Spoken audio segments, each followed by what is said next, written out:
बिस्मिल्लाहिर्रहमानिर्रहीम। मेरे भाइयों और दोस्तों, अपने ख़ानदान और फैमिली में लड़ाई झगड़े नाचाकियाँ और नफ़रतें ख़त्म करने के मैं 5 उसूल बयान करता हूँ, जिन पर अमल करके आप अपने ख़ानदान और घर में लड़ाई झगड़े ख़त्म कर सकते हैं। इन 5 चीज़ों में से पहली बात है कि आप तजस्सुस करना छोड़ दें। तजस्सुस करना कहते हैं कि किसी की टोह में लगना, किसी की जासूसी करना। कुरान करीम में भी सूरह हुजरात आयत नंबर 12 में अल्लाह तबारक व तआला फरमाते हैं, वला तजस्ससू, तुम एक दूसरे की जासूसी मत करो।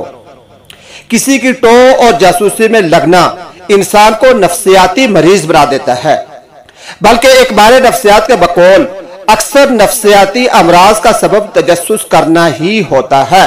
यानी जो जासूसी में लगे रहते हैं तो नफ्सियाती बीमारियां उनके अंदर पैदा हो जाती हैं।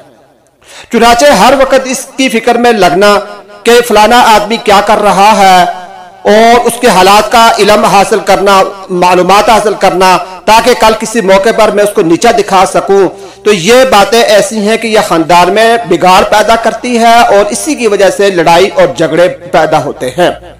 तो इसलिए इन 5 बातों में से पहली बात है कि हम जासूसी ना करें, किसी की भी जासूसी ना करें। इस बात पर अमल करके हम अपने खानदान और घर में लड़ाई झगड़े भी खत्म कर सकते हैं और अपनी जिंदगी को पुरसुकून और पुरअमन बना सकते हैं।